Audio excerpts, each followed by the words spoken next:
Links to join the channel here over at Subscribestar. So Arnold, I guess he didn't see End of Days. I thought End of Days was pretty good. I thought most of his movies were pretty good, though it did take me like 20 years to see Terminator Part 3 because I knew it didn't have the same director. I'm like, I'm not even without the James Cameron, without the original directors, kind of no point in watching it. And then I saw it 20 years later. I'm like, yeah, it's okay. So Arnold Says Heaven is a fantasy. Now, my first inclination is to say, well, who cares what a bloated, egotistical actor thinks about philosophy or religion? But then I kind of hit me that, it's kind of interesting to examine somebody who has been wildly successful in so many different areas of life, but he still wasn't actually at the very, very top of acting. He does this interview with Howard Stern, somebody who's definitely going to rot in hell. And I guess during a crisis of faith says heaven and the afterlife is a myth. He's with Danny DeVito talking about something. And he was upset about it because he was having so much fun in life that he wanted to continue on, making movies in an afterlife or something. Fair enough. Now, it's the ultimate question of life, the universe, and everything. We're probably never going to know in this life, but we're all guaranteed to find out one way or the other. And let's say Elon figures out a way to actually transfer your consciousness, your soul, into silicon, maybe. So when I was younger, I would have went with Occam's razor and agreed with Arnold. Now I have to admit that I don't know. It might be something that's not only unknown, but also unknowable. The older I get, the more open I am to things. So worried about angels dancing on pins seems like kind of an exercise in futility, but in game theory, it's better to just assume that there is an afterlife and live life in accord with the rules of whatever afterlife you're trying to get into, whether it's the Christian heaven or the pagan Viking lore with meat halls and shield maidens and whatnot. I don't know if there is a God, but as I get older, I learned that people really need the structure of religion and the ceremony of the pagan stuff, the winter solstice type of things, and offerings to the ancestors and traditions of the tribe. It doesn't matter if it's silly or not. It's the tribalism that I think is so important. Nature abhors a vacuum, but there's like a human psyche vacuum where if you get rid of religion, you just replace it with something else. And in this case, it's this globalist Bolshevism that the kids are so obsessed over because they get rid of their whatever religion they're raised in, usually Christianity, because Hollywood told them for the past 80 years it's uncool. So they jump into some Eastern mythology. It's like you just swap the one for the other because Hollywood brainwashed you into thinking it was cooler. At least back in my day. Now I guess they call that cultural appropriation or something. The thing is, people very much need a structure of a tribe because if they don't, they'll delegate authority to the government and media and the TV. At least back in the day, the TV had become America's new god. Now I think it's still a TV, but it's more interactive tablet type of thing. So all the government media complex has to do is to make people afraid, and then they can get them to hate their neighbor and follow any insane experiment that the machine tells them to, because the machine doesn't want tribal structure because it's able to resist government tyranny because groups can meet groups on equal terms where individuals just get crushed. That's why they very much do not want you getting those tribal in-group preferences. They want everybody rootless, cut off individuals because they don't want you advocating as groups, because in groups there's power. The machine wants people isolated, glued to their phones and tablets, just obsessed with social media, anything but IRL. They don't want people actually talking to people face to face. They don't want you in your churches, or as you've seen over the past few years of so you're shutting down churches. That seems kind of weird to do that in the West. How far does the West have to be subverted for them to do that? Or whatever kind of there's like a growing pagan type of movement. So they don't want you to make these IRL human contacts because they want a low trust society where the source of your dogma and authority is coming from a tablet, is coming from a source of authority.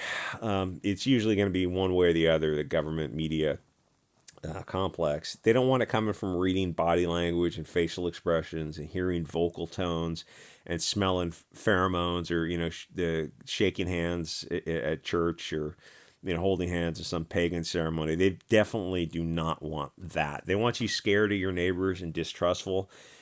Instead, you should not trust the government media machine. And I only say this because they lie all the effing time. Like, oh, that's suddenly a far right wing dog whistle to say you don't trust the government media. So wait, what are you implying when you say it? You because the implication is that the left wing, the government media is advancing left wing interests, or that they control those, or that they're intertwined somehow. It's like, yeah, that's what they're saying. Because it wasn't that long ago, like 20 or 30 years ago, that the left was very much against, I guess pre-Trump, I'll say that. No, I guess Obama was when the left kind of turned, because then suddenly you had a very left-wing guy in office. Was that it? It felt like a lot of things changed from 2008 to 2016. That was probably what like, because suddenly the media couldn't be who was that before that, Bush? They're like, yeah, we're very much against war.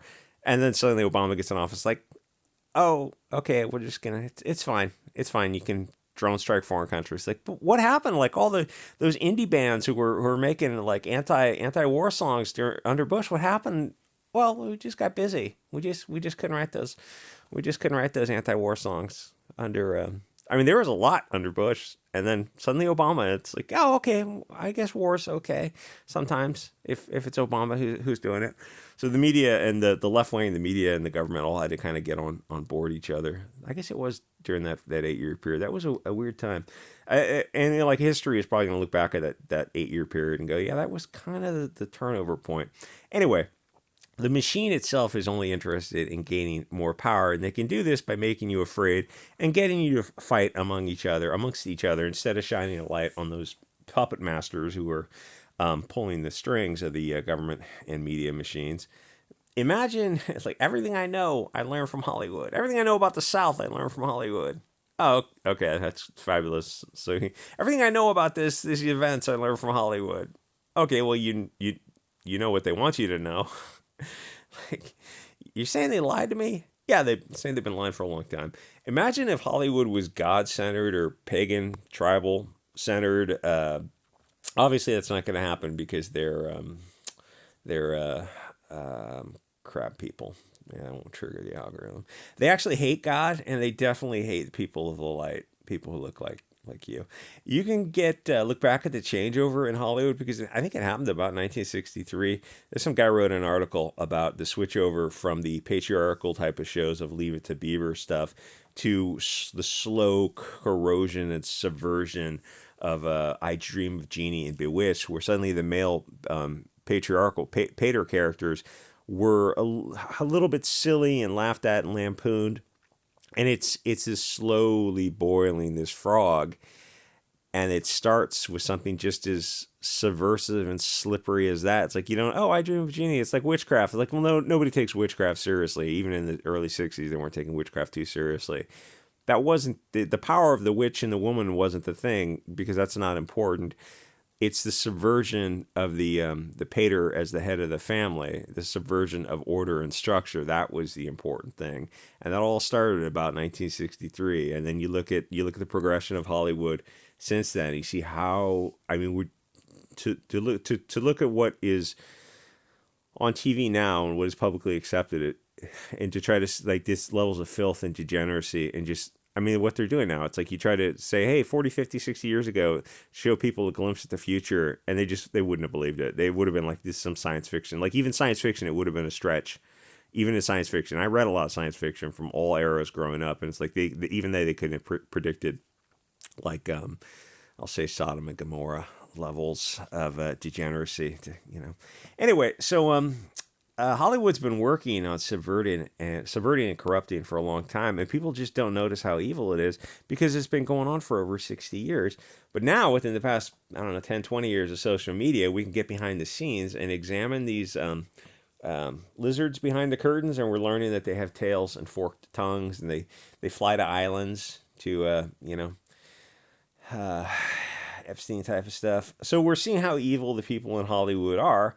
And they really are. I mean, it's really hard to properly express how evil they are on get within the YouTube censors. But these evil people have been brainwashing the West for 60 years. And you look around at this current Sodom, and how many midwits think they know something because they learned it from Hollywood. It starts the red pill journey when you take somebody aside and they have a belief, and you go, oh, how do you know what you know? And they start thinking about it, like, oh shit, I thought I knew that because I learned it from Hollywood. And if they're honest with themselves, it's like they'll have this awakening, because I had the awakening, and maybe some of you did too, where it suddenly starts hitting like people ask you how you know what you know, and you start thinking like, oh, I know about the South because I learned it from Hollywood, and then you learn about whatever. It's like you learn it from books, and then you learn it from Hollywood, and the two events are not in accord with each other. They're at complete and total conflict with each other, and you realize, oh, Hollywood's been lying the whole time.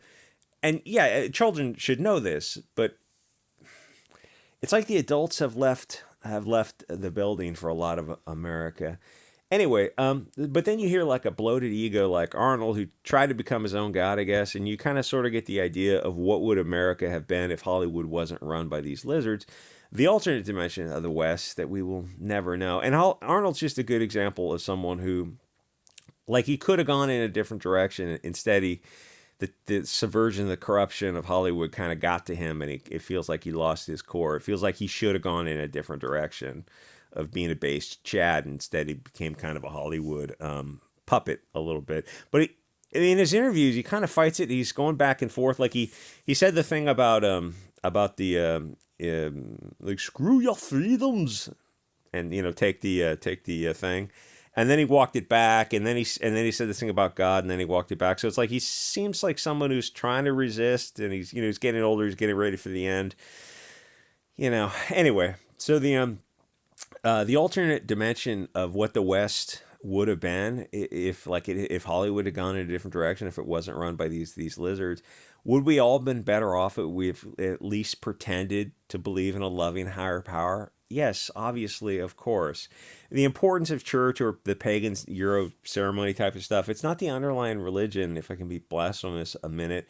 In my opinion, it's getting people together to form those tribal human IRL connections, to touch each other, shake hands, and hold hands, and to round off the rough edges that stay razor sharp in a faceless online experience. Like, people, it's not just that people don't speak to each other online as they would in person. It's because the medium of exchange unless you're dealing with two very mature people who are dedicated to having a mature, polite discussion, you're seeing like adults act like children online, and it feels like the adults have left the building in America. It's been that way for a long time, and America's just been kind of running, and there's nobody at the wheel. Yeah, it doesn't bode well. I'm saying like it's time to start. Like, you're not going to get a hierarchical, top-down structural approach because you look at the people on top, the media government machine, and they're parasites. So the only type of structure is the one that we have to form ourselves as like our own tribal community, our own in-group preferences. Whether you want to center that around some kind of religious belief or pagan tribalism, it's like we have to have structure, and we have to form it ourselves to form these massively parallel communities where we are the source of our own authority. We're not like looking to CNN or MSNBC or the lying filthy parasites in the government, because they're just monsters, and like they're advancing their own interests, but their interests are not our interests. We have to form our own tribal groups to advocate for ourselves, to resist their tyranny. So with the Christians, Christianity in general, there's infinite upside. Game theory 101. And the thing is, what's cool about that is that you also get to trigger the liberals. It's kind of like South Park said about the Mormons. It doesn't matter if the belief system is silly, because at the end of the day, they have large, strong families, and they have tribal connections. And that's really all that matters. And then Stan, is one of the characters, is looking at his dad watching sports ball on TV and drinking the soy slop, and then he's looking at the Mormon family. They have family night, and they're playing board games, and they're all together. It's like, yeah, there's no comparison. It doesn't matter what the underlying core belief system is. It's like they have that structure, and like the people who are just worshiping the TV don't. And when you bring it to their attention, people get really defensive about it, because they know it's this brainwashing soy slop and sports ball and prawn and all these distractions. It's like, if someone's distracting you, they're distracting you for a reason. They're distracting you from something, and that's the power of that glowing brainwashing machine. Anyway, like, comment, subscribe. Check me out on Subscribe Star. I'll see you guys all in the next episode.